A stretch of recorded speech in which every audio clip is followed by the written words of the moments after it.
Dobré ráno, vítajte pri novom Govi videu. Chcem vám hneď takto z rána ukázať, čo balím Honzíkovi na svačinku, pretože by sa vám to mohlo hodiť, keď si balíte niečo do práce vy. Tak pozrite. Mám tu mysli v miske, k tomu domáce kokosovo-pohankové mlieko. Honzik totiž to ráno neraňajkuje zásadne, až keď sa nejak prebudí a roztrávi mu organizmus, takže dostane raňajky rovno do práce. Ďalej tu je nakrájené tofu, nakrájená paprička, chlebík a banán a tu má nejaký príbor. Takže takto má takú svačinku do práce a možno ešte sa za ním stavím a niečo mu donesiem, uvidíme, ako to budem stíhať. Takže toto je tak z rána pre inšpiráciu. My sme sa s Pesinkami vrátili z prechádzky a musím vám povedať, že tam začína byť teda riadna zima. Aspoň teda takto z rána. Ale to nie je dôvod, prečo vám hovorím. Nejako nám došli zásoby v komore a tak potrebujem skočiť na veľký nákup a chcem skočiť do bezobalu. Tým pádom by som vám potom ukázala, čo tak bežne nakupujem, aby sme mali zásoby, nejaké, ktoré nám vydržia na dlhšiu dobu, čiže suché potraviny kúpime, ako sú strukoviny, obilniny a podobne, múky a tak. Takže toto je z môjho plánu. Ja teraz dám Pesinkom papať, naraňajkujem sa ja a potom vyrazíme na ten nákup.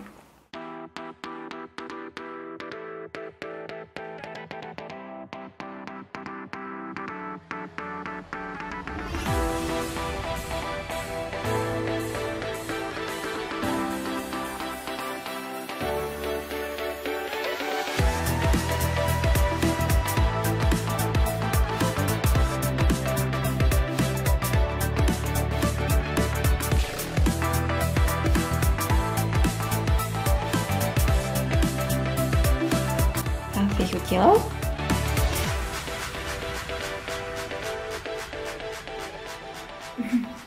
Domáce kokosovo-pohankové mliečko. Mňamka. Predtým, kým sa vydám na ten nákup, som sa rozhodla, že si urobím arašidové maslo. Peanut butter, jelly time.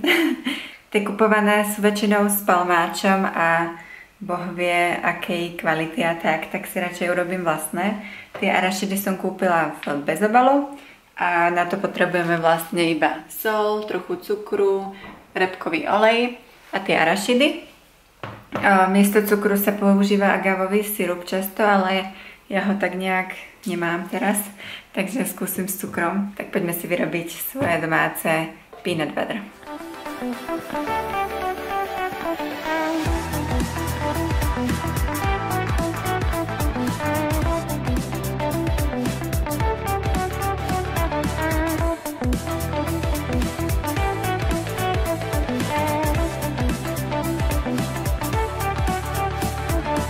Domáce arašidové maslo je na svete.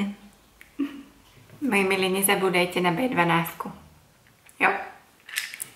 Moje arašidové maslo trochu postalo v chladničke a naservírovala som si ho takto s ovocím. Tak sa idem do ňoho pustiť. A ak ste ešte nerobili doma burákové maslo, tak určite vyskúšajte. Je to jednoduché, lacné a chutné. Takže odporúčam. Tak my sme si odskočili s Alfim a s Vivi na prechádzku vonku a chcem vám povedať jednu super vec, tak dúfam, že sa tešíte. Dneska konečne natočíme video z dlho očakávanej burger série. Bude to prvé, ale urobíme ho ako samostatné video, pretože toto by bolo i tak dlhé a možno to je aj lepšie, že to budú burgery pekne pokope. Takže na to sa môžete tešiť fakt ešte skoro. A ja sa hlavne teším na ten burger. Som zvedavá, ako vám ho zhodnotíme. Bude to hodne subjektívne. I ja, i Honzik budeme akože hlasovať o najlepší burger, potom keď dochodíme všetky možné, alebo možno ani nezakončíme tú sériu, to uvidíme. Takže to som vám chcela povedať, že bude burger a nie len jeden a bude ich veľa a budú dobré. Tak na to sa teším hrozne moc. Dúfam, že aj vy. To je asi na mne vidno, že som hladná, že jo. Tak ja sa poprechádzam s Pesinkami, pak sa vrátim domov a zabalím svoje dózy na nákup v bezobalu fakt s Honzikom skočíme teda na burger. A to vám ukážem iba tak v krátkosti, na čo sa budete môcť tešiť v samostatnom videu. A teda večer vám ukážem super nákup, náš taký pravidelný veľký nákup, čo si berieme z Bezobalu.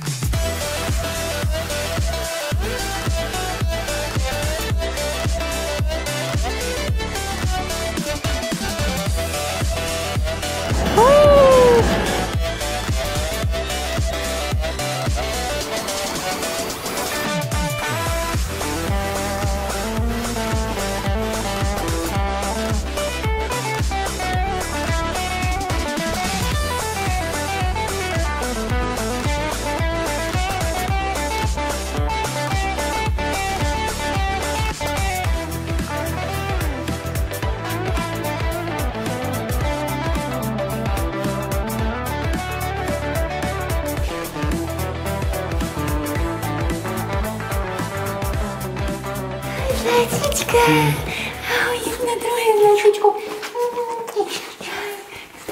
My sme už naspäť z burgeru i z nákupu. Za chvíľku vám ukážem nákup, ale vám ukážem teraz Alfieho. Ahoj, Alfie.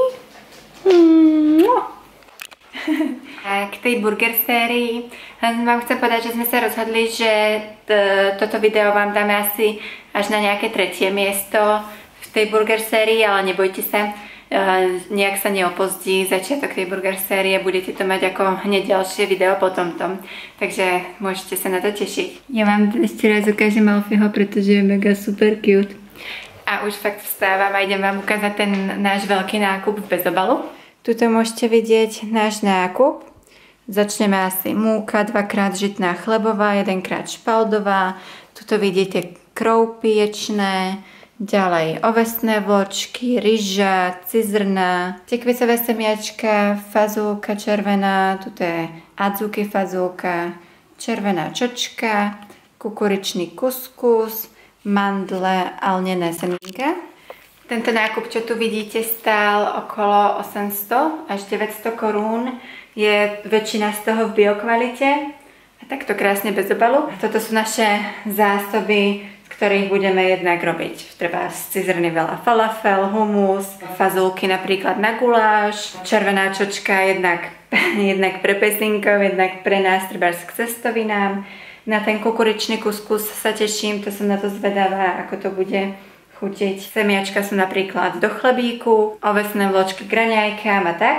A ešte vám tu ukážem niečo, čo už sme doma mali trebárs.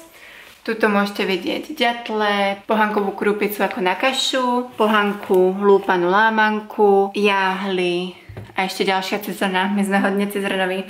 To ešte z našich zásob nie je všetko, ale toto sú také najzaujímavejšie alebo najbežnejšie veci u nás. A tak to nejak nakupujeme, takže ak by ste si niekto chceli inšpirovať, budem len rada. Prípadne, ak máte nejaké super recepty z týchto surovín, tak určite mi to píšte do komentára, na to sa budem tešiť. Alebo naopak, ak chcete vidieť nejaké super recepty, ktoré z tohto robievame, tak mrknite na náš web gowi.cz, to už asi určite znáte. A to je tak všetko, čo som vám chcela v tomto videu povedať. Dúfam, že sa vám video páčilo a tešíte sa teda na burger sériu. Tak sa s vami lúčim, ďakujem vám za zhliadnutie, majte sa krásne, ahoj.